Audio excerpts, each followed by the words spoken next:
Coucou, bonjour bien-aimé. Aujourd'hui, nous allons parler du plan de Dieu. Si je veux aller dans une définition très simple, je dirais que le plan de Dieu, c'est la maquette que Dieu a conçue pour notre vie. Donc, c'est le plan que Dieu a préétabli, que Dieu a déjà tracé. Une maquette qu'il a déjà faite pour chacune de nos vies. Et cette maquette-là diffère d'une personne à une autre. Dieu se positionne ainsi comme un architecte. Et très souvent, comme nous faisons cette erreur-là, nous pensons que l'œuvre, la tâche de l'architecte se limite à la conception. Non. L'architecte a pour rôle aussi de suivre l'exécution des travaux afin de s'assurer que le résultat final soit conforme à la maquette qui a été préétablie. Que le Seigneur nous aide pour que pendant que nous vivons notre vie, nous puissions déjà connaître le plan et la maquette. Et pour ça, il faut se positionner, il faut être né de nouveau. Parce que si je ne suis pas né de nouveau, si je n'appartiens pas à Dieu, je ne peux pas connaître ce plan-là, cette maquette qu'il a préétablie. C'est cette position qui nous donne de connaître ce plan. Et lorsque j'ai connaissance de ce plan-là, je dois dans l'exécution continuer par consulter le Seigneur pour que à la fin, les résultats finaux soient conformes à la maquette qu'il avait préétablie. Que le Seigneur nous aide. Pendant l'exécution, lorsqu'il m'arrive des fois, ce que nous faisons dans l'exécution, nous ne consultons plus Dieu, nous en faisons des fois à notre tête. Et il arrive que nous nous trompons dans l'exécution. Il arrive que là où le salon doit être, que ce soit la salle à manger ou bien la cuisine que nous mettons là.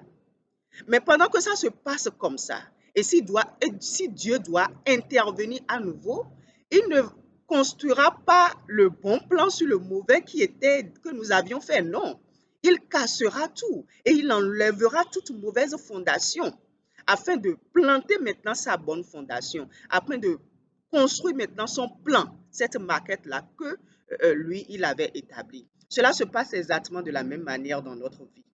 Lorsque notre vie, dans un domaine donné, ce que nous avons fait de notre vie n'est pas conforme à la volonté de Dieu, Dieu balayera tout. Il cassera tout. Il enlèvera toute mauvaise fondation afin de planter la bonne fondation maintenant dans les bonnes dimensions. Que le Seigneur nous aide. Autre chose que nous devons savoir que l'exécution de ce plan-là, cela dépend du niveau que cet immeuble aura. Un immeuble qui aura 2 niveaux, 3 niveaux, n'aura pas la même fondation qu'un immeuble qui aura pour toi une tuile, par exemple. Donc, plus cette destinée est appelée à être grande, plus la fondation doit être solide. La fondation doit être bien implantée. Amen. Donc, lorsque certaines situations dans notre vie durent, lorsque nous sommes sûrs que nous sommes dans le plan de Dieu, nous devons persévérer. Nous devons avoir les yeux rivés sur la promesse, marcher selon la volonté de Dieu. Même lorsque cela dure, nous devons savoir que Dieu est fidèle dans ses voies. Ce qu'il a promis, il le fera. Et nous sommes dans la marche, nous sommes dans le processus. Des fois, lorsque nous regardons la promesse et nous regardons notre vie, nous voyons que c'est peut-être deux choses différentes. Lorsque je prends le cas d'Abraham, Dieu lui a dit qu'il sera le père d'une multitude de nations, mais sa femme était stérile. Cela se passe souvent de la même manière dans nos vies, où la promesse que nous avons reçue, pendant que nous sommes en vie, nous voyons que lorsque nous regardons l'horizon, cela ne se dessine peut-être souvent pas.